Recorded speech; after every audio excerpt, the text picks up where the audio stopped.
Hi everyone. तो कैसे हो आप सब। मैं हूँ सोनी, आपकी रियल स्टोरी टेलर और राइटर। बिना किसी देरी के आते हैं सीधा स्टोरी पे। आशिकी एक जुनून का पार्ट 39। पिछले पार्ट से सीधे आगे चलेंगे। ओके, आई नो पिछला पार्ट सबको बहुत अच्छा लगा होगा, है ना। इसीलिए मेंबर्स वालों के लिए मैं आज दो पार्ट दे रही हूँ। आते हैं सीधा स्टोरी पे। हमें दिखाते हैं सौम्या और रिधि को। रिधि का फार्म हाउस था, उसका मास्टर बेडरूम का मास्टर बेड, और उसमें एक दूसरे की बाहों में सिमटे हुए पड़े थे रिधि और सौम्या। रिधि का एहसास बहुत बढ़ गया था। रिधि को एहसास हो चुका था कि अब यहाँ से वापसी मुमकिन नहीं, दोनों की नहीं। न जाने ये आग किस किस को जला डाले, और सबसे ज़्यादा इसमें जलने वाले थे दो दिल, सौम्या और रिधि का। दोनों की रात सुकून से कट जाती है और सुबह हो जाती है, जहाँ रिधि की नींद फर्स्ट खुलती है। वह खुद को सौम्या की ग्रिप में पाती है और वह बस सौम्या को देखती रह जाती है, और उससे उसमें प्यार आ रहा था। इस वक्त वो बच्चे के जैसे लग रही थी, मासूम सा चेहरा, गहरी नींद, चेहरे में प्यारी स्माइल, और रिधि बस देखती रह जाती है। वो उसके गाल पे अपना हाथ ले जाती है और मन में ही कहती है कि क्या हो तुम, कल क्या बन गए थे, अभी क्या बन गए हो, कब क्या बन जाते हो पता नहीं चलता। क्यों हो इतने पागल तुम, और तुमने मुझे भी कर लिया है। क्या था वो दिन जब पहली बार हम टकराए थे, और क्या है आज का दिन जो एक दूसरे को मार डाले बट दूर ना हो, ऐसी सिचुएशन आ गई है। और वो देखती है सौम्या के लोगों को, और उससे बहुत प्यार आ रहा था, लाइक बच्चों वाला। वो वहाँ अपने लब रखने वाली होती है कि उसी पर उसका फ़ोन रिंग होता है। वो जल्दी से कॉल उठाती है, और वहाँ उसके पापा थे जो उसे कहते हैं, रिधि कहाँ हो तुम। वो कहती, पापा मैं फार्म हाउस में हूँ। वो कहते हैं किसके साथ। वो कहते पापा दोस्त। तो वो कहते क्या कर रही हो तुम वहाँ।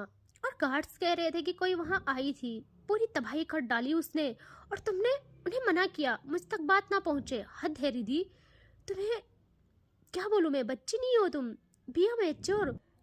कोई भी हादसा हो सकता था, बट डोंट वरी, मैं हूँ ना, मैं उससे बताऊंगा कि कहाँ उसने पंगा लिया है। ऐसा जवाब दूंगा कि तभी रिधि कहती है, पापा प्लीज उसके बारे में मत बोलो, कुछ भी नहीं करोगे आप, प्लीज मेरे लिए ऐसा वैसा कुछ नहीं करोगे। ये सब मेरे दिमाग का फितूर था, उसने सिर्फ गेम जीती है। सो आप टेंशन मत करें, मैं सब हैंडल कर जाऊंगी, बट उससे कुछ मत कहना। और तभी वो कहते हैं, रिधि मैं बस ये बोल रहा हूँ कि अभी के अभी घर आ जाओ तुम। रिधि कहते हैं, पापा मैं आ जाऊंगी, सो प्लीज़। और वो एकदम फ़ोन कट कर देती है, और वो शॉक्ड कि क्या ये मेरी बेटी है और उसे क्यों प्रोटेक्ट कर रही है।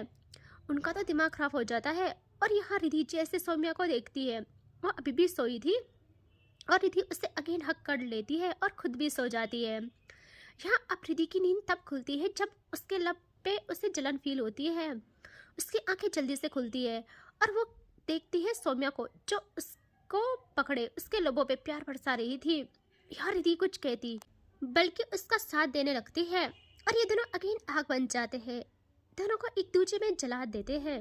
ज़्यादा तो सौम्या, वो एकदम रिधि में अच्छे से आके उसके होठों पे प्यार करते करते एक हाथ से प्रेसिंग शुरू कर देती है। यहाँ रिधि जल्दी से उसे ना पीछे पुश करती है ब्रेक करके, और कहती क्या है ये सब, ना गुड मॉर्निंग ना कुछ और, बस यही यही आता है तुम्हें। सौम्या सांसें तेज करके और आंखें हल्की बंद इस सिचुएशन में ऐसे ही कहती है कि जहाँ नहीं, मुझे बहुत कुछ आता है इसके अलावा भी। और पता जब मेरी नींद खुली मैंने देखा आपको और आपका हुस्न, तो मैं पागल हो गई। प्लीज़ मत रोको मुझे, मुझसे नहीं होगा कंट्रोल, नहीं रुका जाएगा। रिधि एकदम उससे और पीछे करती है और कहती है रुकना तो पड़ेगा ही तुम्हें, अभी नहीं, बिल्कुल भी नहीं, हटो ना यहाँ से, प्लीज़ मुझे सावन लेना है। सौम्या कहती है जान बस इतनी सी बात, चलो ना। और वो बेड से उठ जाती है और रिधि को एकदम अपनी गोदी में उठा देती है। रिधि कहती है मैं सब समझ रही हूँ, ये क्यों हो रहा है, ऐसा वैसा कुछ भी नहीं होने वाला है, समझे आप। सौम्या कहती है अरे जान आप टेंशन क्यों ले रही हो, ऐसा वैसा, अरे मैं तो आपको जन्नत दिखाऊंगी। रिधि कहती कोई ज़रूरत नहीं है, मुझे नहीं देखनी जन्नत वन्नत। और सौम्या उसे ऐसे ही ले आती है वॉशरूम में, और अंदर आके बाथटब में बिठा देती है। रिधि स्माइल करती है और सौम्या टैप ऑन करती है, खुद भी वहाँ आ जाती है और रिधि को अपनी गोदी में रख लेती है, लाइक उससे बैग हक करती है और पानी पूरा भर जाता है धीरे धीरे। यहाँ सौम्या रिधि के शोल्डर में सर टिका देती है और कहती है जान। रिधि कहती है सौम्या कहती है मुझे आपको बहुत कुछ बताना है। रिधि कहती है क्या? सौम्या कहती है अपने बारे में। रिधि कहती है मुझे पता है आप जंगली इंसान हो जो मुझे तंग करता है, और हाँ सन की पागल साइको। कितनी तारीफ करूँ मैं आपकी, जितनी करूँ उतनी कम है। सौम्या ना एकदम एक हाथ पानी के अंदर से ही ले जाके रिधि को समझती वो रख देती है और इस कदर की रिधि पूरा सौम्या के शोल्डर में सर टिका लेती है पीछे। और सौम्या कहती है अच्छा जी, इतनी तारीफ, इतना जानती हो मेरे बारे में आप, तो आपको इस सन की इंसान के लिए इतनी फीलिंग्स कैसे आ गई? रिधि ऐसे ही कहती है क्योंकि ये सन की इंसान मुझे पसंद आ गया है, मुझे मेरा विलन ही पसंद है, आम इंसान की बस की नहीं है। रिधि की आंखों में कुछ पल ठहर जाने तक की। तुम तो मेरी रूह में, मेरे जिस्म में उतर चुके हो। सौम्या स्माइल करती है और एकदम इन करती है और रिधि जल्दी से एक हाथ सौम्या के हाथ को रोकने के लिए रख लेती है और दूसरा पीछे सौम्या की नेक एरिया में ले जाती है। और सौम्या कहती है क्या हुआ, सहन नहीं हो रहा मेरी जान को? रिधि कहती है जलन हो रही है, सेलिंग आ गई है, प्लीज सौम्या हट जाओ। सौम्या कहती है गुड, इसका मतलब मैं लाजवाब हूँ। रिधि कहती है शट अप, प्लीज राहत दे दो मुझे। सौम्या ना प्यार से सहलाने लगती है, रिधि की नेक पे प्यार करते हुए सहलाती है और उसके हाथ भी बखूबी अपना काम कर रहे थे। और वह कहती है राहत मिल जाएगी मेरी जान अच्छे से। और सच में रिधि को सुकून मिलता है और ये अच्छा खासा चलता है इनका प्यार वाला। और कुछ टाइम के बाद दिखाते हैं जहाँ सौम्या अगेन रिधि को गोदी में उठाई रूम में ले आती है और रिधि कपड़े पहनने लगती है। सौम्या बस उसे देख रही थी और दोनों बाथरूम में थे। रिधि जब कपड़े पहन रही थी, सौम्या बस सोफे में बैठे उसे देख रही थी। रिधि कहती क्या है इतने अच्छे कैसे बन गए हो, तंग नहीं किया मुझे और मुझे इस कदर क्यों देख रहे हो? सौम्या कहती है नहीं बस देख रही हूँ, ख्वाब कितना हसीन होता है। यहाँ रिधि कंप्लीट करती है कपड़े लगाना और कबट की ओर बढ़ती है और कहती है ख्वाब ख्वाब तो तुम्हारे बाहों में आके सिमट गया है, अभी भी यकीन नहीं आ रहा क्या तुम्हें? और वह कबट से सौम्या के लिए कुछ कपड़े निकालती है और उसके पास आके उसे देती है। सौम्या कहती है क्या है ये? रिधि कहती है कपड़े हैं। सौम्या कहती है मुझे भी दिखाई दे रहा, लेकिन मेरे लिए कहाँ से आए? रिधि कहती है मुझे पता था मुझ तक आ ही जाओगे आप, तो आपके लिए और अपने लिए शॉपिंग कर ली थी मैंने। यह सौम्या कहती है बीवी के पैसों से शॉपिंग अच्छा नहीं लग रहा मुझे। रिधि कहती है गिफ्ट है राजा, पहन लो, पहला गिफ्ट दे रही हूँ। सौम्या कहती है ऐसा है तो खुद पहना लो। रिधि ना आज सब मान लेती है। वो सौम्या को सबसे पहले लोवर पहनाती है, फिर उसकी शर्ट पहनाती है और उसके बटन्स खुद से लगाती है।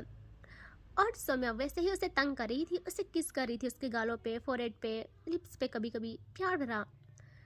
यहाँ उसकी शर्ट पहनाना भी कंप्लीट हो जाता है और अब वो उसका हाथ पकड़ के बेड में बिठा देती है और सौम्या कहती है गुड, हाँ परफेक्ट बीवी बनने की प्रैक्टिस कर रही हो तुम। रिधि कहती है और अब शूज लेती है वो। यहाँ सौम्या जैसे देखती है वो एकदम उसके हाथों से उन्हें ले लेती है। रिधि कहती क्या है ये, क्या हुआ? सौम्या कहती नहीं ये नहीं करने दूंगी मैं आपको, ये मैं खुद कर लूँगी। और वो खुद पहनने लगती है उन्हें और फिर रिधि को बिठा के उसके शूज उसे पहनाने लगती है। रिधि कहती है मुझे मना किया और खुद सौम्या कहती है जान ये मेरा फर्ज है, समझे? और रिधि को ना लेसेस बांधने नहीं आते थे, तो वो उसे अच्छे से पहना के अपनी खींच लेती है और कहती है चले अब। रिधि कहती है वैसे हम जा कहाँ रहे हैं? सौम्या कहती है मेरे रूम पे। रिधि कहती है ओह बट क्यों? सौम्या कहती है क्योंकि मुझे अपनी जान को खाना खिलाना है और खुद भी खाना है। रिधि जल्दी से उसके गाल पे हाथ रख के कहती है भूख लग गई मेरी जान को। सौम्या कहती है जान, क्योंकि किसी शेरनी ने रात को मुझे बहुत थकाया, बहुत तंग किया। सो यहाँ जो हाथ प्यार से गाल पे फेर रही थी रिधि एकदम एक छोटा सा स्लैप करती है और कहती तुमसे कुछ पूछना ही बेकार है। सौम्या कहती है सो चले, और वो रिधि को बाहर ले आती है जहाँ सब कुछ क्लीन हो चुका था, उसके सर्वेंट्स ने सब सफाई कर ली थी। और अब हमें दिखाते हैं जब ये दोनों बाहर निकलते हैं तो वहाँ पहले से एक गाड़ी खड़ी थी और गैस व्हाट उसमें था राज। यहाँ सबसे पहले नज़र पड़ती है रिधि की उस पर और वह शॉक्ड, उसे घबराहट इस बात की थी कि अगर सौम्या के हाथ थे ये चढ़ गया तो वो आज उसे नहीं छोड़ेगी। यहाँ रिद्धि सौम्या का बाजू और टाइट पकड़ती है और ये लोग जैसे बाहर आते हैं यहाँ सौम्या की नज़र जाती है राज पे और उसका खून खोल उठता है, उसकी आंखों का रंग बदल जाता है। वो एकदम देखती है रिद्धि को गुस्से में और रिद्धि देखती है उसे और कहती है मुझे क्यों देख रहे हो, मैंने थोड़ी बुलाया, मुझे क्या पता वो आया है। और ये कुछ कहते वो अपने आप कहता है रिद्धि अंकल ने मुझे भेजा है और कहा है 30 मिनट्स में तुम घर होनी चाहिए। और रिद्धि को ये टोन ना पसंद नहीं आती, उसके साथ किसी ने इस लहजे में पूरी जिंदगी बात नहीं की थी। वो कहती तुम्हें लगता है मुझे इस तरह ऑर्डर दिया जाएगा और मैं आ जाऊंगी, और आज तक कभी ऐसा नहीं हुआ कि मुझसे किसी ने इस टोन में बात की, मेरे पापा ने भी नहीं। और क्या ये बात मम्मा को पता है? वो कहता है मुझे नहीं पता, बट अंकल गुस्से में थे, आ जाओ यार। रिद्धि उसका कोई जवाब नहीं देती, देखती है सौम्या को और कहती है चलिए हम चलते हैं यहाँ से। सौम्या को गुस्सा था बट वो कुछ कहती नहीं, वो अपनी बाइक में आ जाती है और रिद्धि उसके साथ बैठ जाती है। यहाँ राज गुस्से में कहता है रिद्धि बाइक में जा रही हो, तुम कब से ऐसी हो गई हो यार। रिद्धि उसे देखती भी नहीं और सौम्या एकदम उसके सामने रिद्धि का हाथ पकड़ के अपनी टमी पे रखवाती है। यार मतलब ऐसे कि इस पे बिल्कुल मेरा हक है। और विलन वाले अंदाज में बाइक स्टार्ट कर वहाँ से गायब। और राज गुस्से में अपनी कार पे लात मारता है। और अब हमें दिखाते हैं रिद्धि और सौम्या को जो कि आ गए थे सौम्या के यहाँ, मतलब आने वाले थे। और यहाँ रिद्धि सौम्या को बहुत टाइट हक कर लेती है और कहती क्या हुआ, गुस्सा क्यों हो इतना, मैंने कहा ना मुझे नहीं पता था वो आएगा। यहाँ सौम्या कहती है गुस्सा नहीं हूँ, मैं बस पता नहीं कब तक रोक पाऊँ खुद को, कोई तुम्हें वैसा देखे जैसा मैं देखती हूँ, मुझे यह बर्दाश्त नहीं है। और वो लोग आ जाते हैं सौम्या की बिल्डिंग के नीचे। यहाँ सौम्या उतर जाती है और रिद्धि का हाथ पकड़ती है, प्यार से उसे अंदर ले आती है। और सौम्या जल्दी से रिद्धि को हक करती है अंदर लाके और कहती है आई एम सॉरी, मैं ज़्यादा कर जाती हूँ बट मैं क्या करूँ, मैं ऐसी ही हूँ, आई एम सॉरी। रिद्धि कहती है कोई बात नहीं। और सौम्या कहती है सो कुछ खाए। रिद्धि कहती है क्या ऑर्डर करें कुछ। सौम्या कहती है नहीं पगलू, हम है ना, हम हाजिर है मालकिन आपकी खिदमत में। रिद्धि कहती है वाह आइडिया अच्छा है।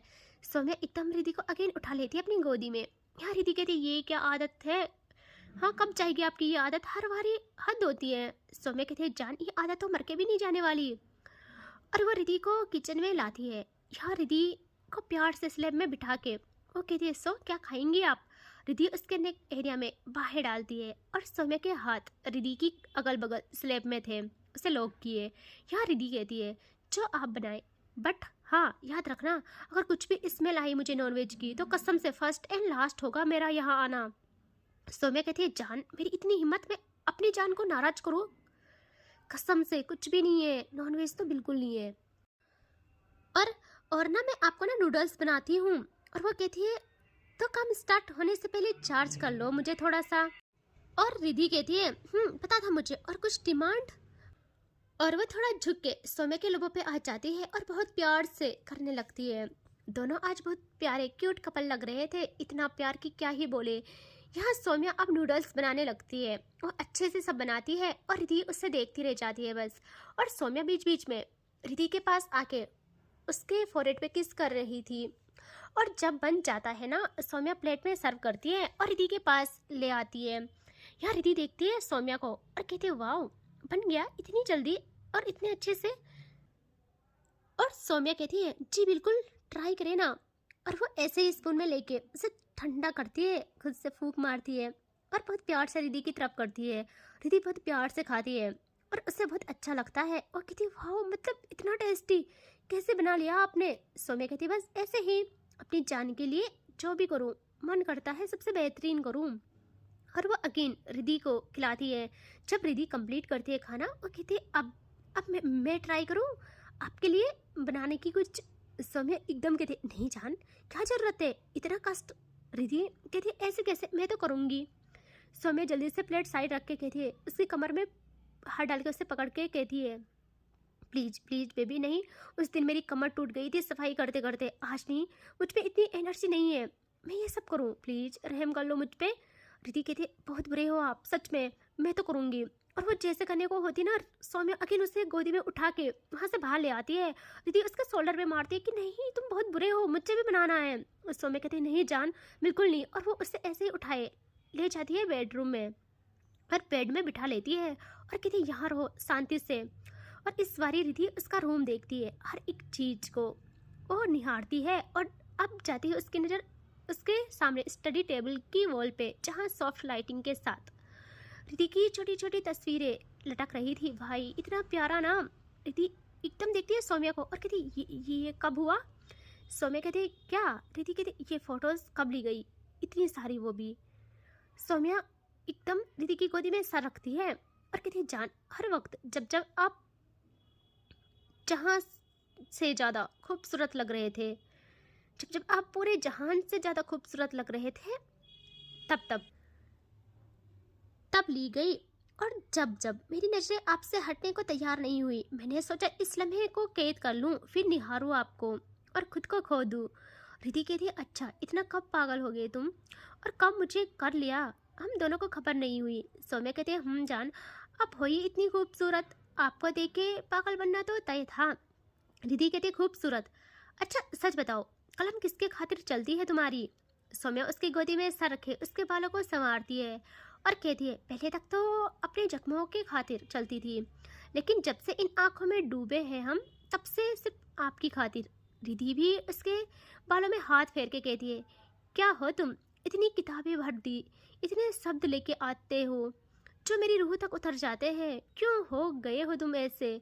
सौम्या कहती है बोला ना आपकी खूबसूरती का असर है, वापस ही मुमकिन नहीं है, हम तो खो बैठे खुद को पूरी तरह। रिद्धि कहती है लग रहा है, और हाँ इतनी किताबें लिख चुके हो, अगर मैं कहूँ कि मेरी तारीफ लिखो अभी इसी वक्त तो मानूं कि हाँ मेरे हुस्न का नशा है तुम पे और तुम्हारी कलम में कुछ बात है।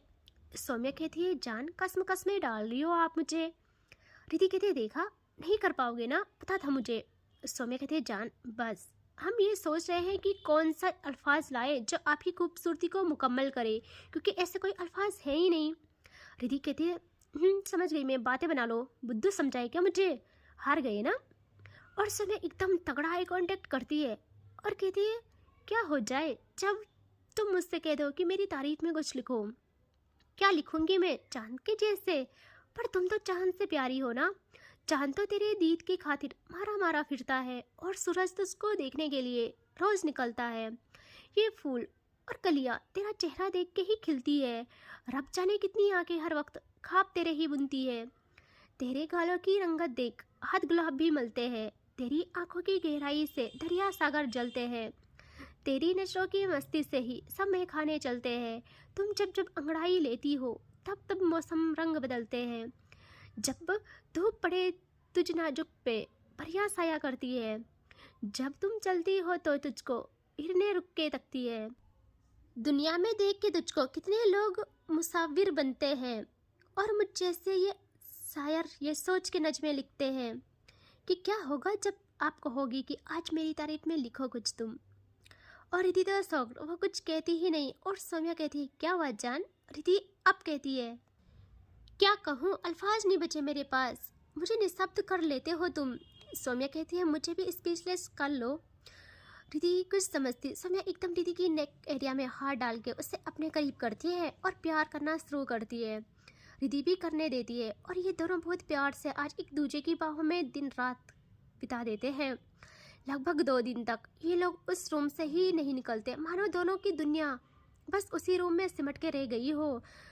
सब लोग सब कुछ भूल गए हो, जैसे इनको एक दूसरे के अलावा कुछ याद ही ना हो, वही रूम इनकी दुनिया बन गई थी। सौम्या का वो प्यार करना, रिद्धि खुद को खो रही थी।